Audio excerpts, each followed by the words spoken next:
Hey everybody, my name is Zach Weavick. I am in the Bonhomme School District in Tyndall, South Dakota.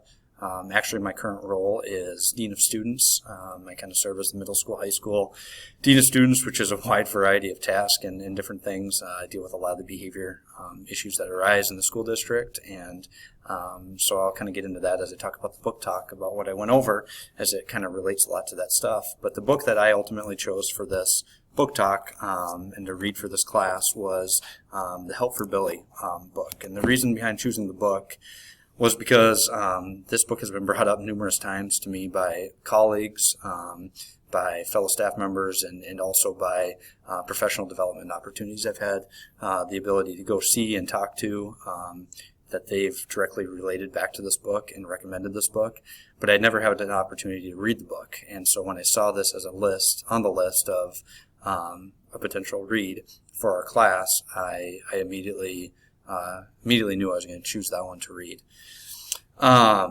Ultimately, the book, what I can kind of give those who didn't read it, very brief, is the author goes through and talks about multiple things about trauma and how trauma, trauma informed is a word that I've heard a lot, and how in trauma dictates, a child's sometimes behaviors, how they are, who they are, and why they do what they do sometimes. And sometimes it's hard for us as educators to always understand and see, and this book really helps to shed a light onto that a little bit. The author describes things as from a viewpoint of a Billy, which would be a student who came from trauma, and sometimes we see it as poor behavior student.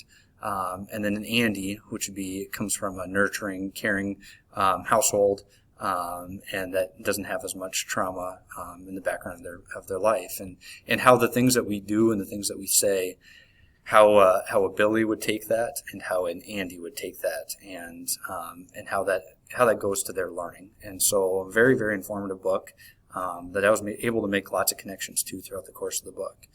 So getting into the connections, the first connection that I was able instantly to make was I've had the opportunity to listen to this speaker by the name of Dr. Tonema. He is actually an Aberdeen, South Dakota native, but now lives in the northeast part of the country.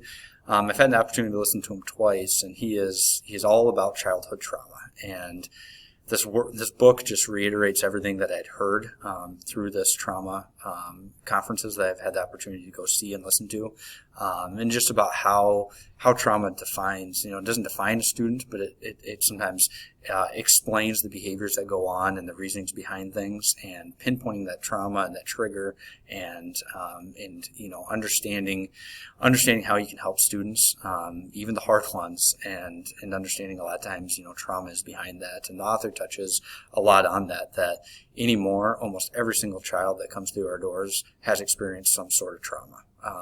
And if we know that and can grasp on that, it goes a long ways in finding strategies and ways to get that child's support and to make them feel that they're welcomed and in a nurturing environment in our schools. Another thing when I was going through the text as a connection is my past. When I was an early teacher, my first 2 years, I was at a school district with very high poverty rate. We had several behavior issues and lots of kids that came from trauma. And I didn't have a whole lot of trauma training, so to speak, at that time. And I relate back to some of the experiences and the things I saw and I heard.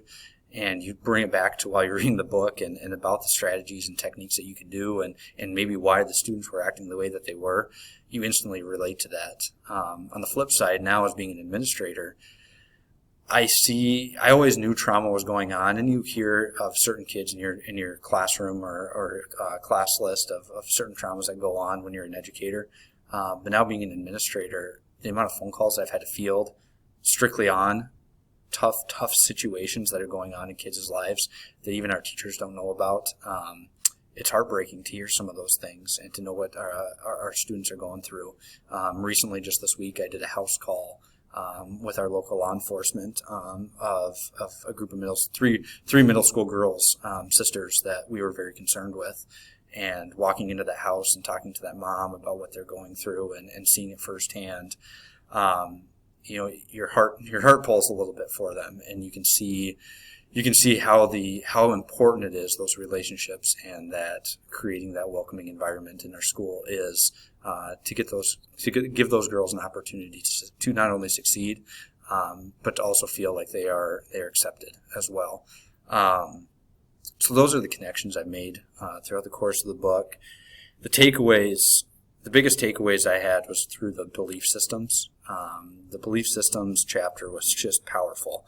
The author, Heather Forbes, describes how the belief system is established right away before the child is even born. And it starts with how the mother is feeling and what her experiences are during that pregnancy. And then it extends even farther into how early childhood, how the mother views the child, and then ultimately the experiences and the messages that the child receives as they're growing up plays a big role in their belief system.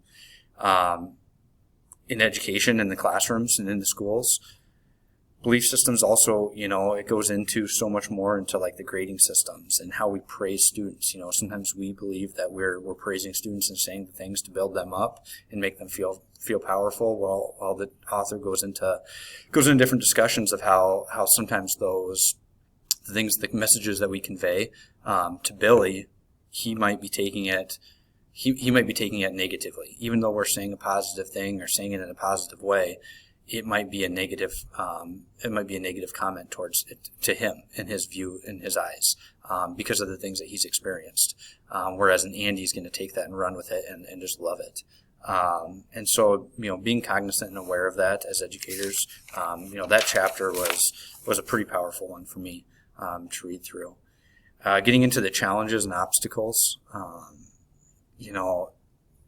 one of the chapters goes into talking about finding the root behind the behaviors. Why are things happening? What's the trauma that was triggering them potentially? And also, how we can get behind. You have to find the root of it in order to really help the student succeed, and to find ways to help that student along.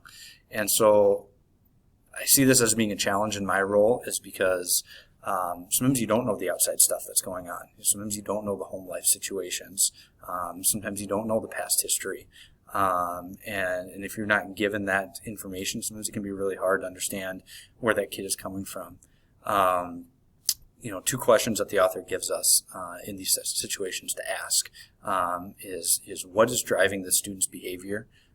What is, I think documentation and data and all that stuff plays a large role into seeing what it is that's driving that student's behavior. But secondly, personally reflecting on what can I do as a teacher, as an educator, and now as an administrator, what can I do in this very moment to improve my relationship with the student? And a lot of that goes into self-evaluation. What's your perspective? What is your mindset? What is your, have you already labeled this student, or how all that stuff plays a large role into it? And are you being authentic enough with this student? I'll share one example from this year. I'm new in my role and new into this district just this year. And this summer, all I could hear about from the past administrator was how terrible this one student was for him last year, and how you're going to be seeing him every single day and this and that, and he's building up this negative mentality against this kid for me.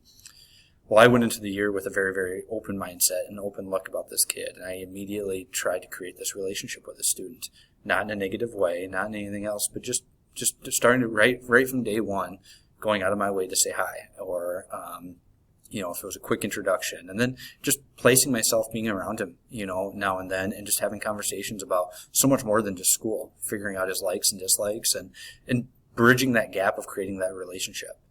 As soon as we could create that relationship, as soon as those behaviors started to trickle in, we could have authentic, real conversations behind them. And I'm not by any means throwing everything on how the year went based on me here, but we saw so many strides with that student this year as the course went on, and a lot of factors played into that. Another year, maturity, knowing the routines, everything like that.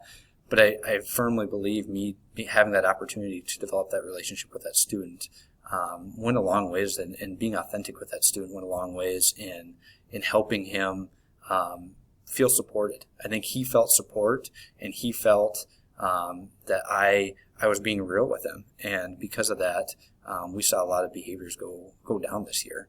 There was a couple of rough patches throughout the course of the year, but again, we had real conversations, and we saw improvement, and so that's been nice to see, and that's something I relayed right back with the text with. And that's kind of my overall reflection with it too, is, relationships are so important for educators and teachers in the classroom, but they're probably just as important or bigger, more important as administrators. We can't lose sight of developing those relationships with those students, seeking, being present in the hallways, being present at lunch, attending their extracurricular events, getting to know them, be outside the walls of the school, and then making sure that they feel like they have a sense of belonging. Every single student should feel like they have a sense of belonging, not only from our teachers, but also from the administrators as well. And I just think that's so important. And, that's one thing I've noticed so far in the first 4 months here, me being on the administrator side. You can't lose sight of finding opportunities to develop relationships. And it's harder to find those opportunities when you're not seeing kids face to face in a classroom setting. But if you're willing to put the effort in and go find it, and go do it, those relationships can be built. And again, overall, I'm so glad I chose this book to read. Very informative, very good, good book that I know I'm going to reference back to a lot, especially when we have troubled students with behaviors and troubling students. Just trying to relate back to them and help them the best that we can. Because again, ultimately, we want all kids to succeed, and we want them to feel nurtured and supported in our school walls. So thanks everybody for a fantastic semester. I wish everybody the best of luck in the rest of their school year, and we will touch base later. Bye.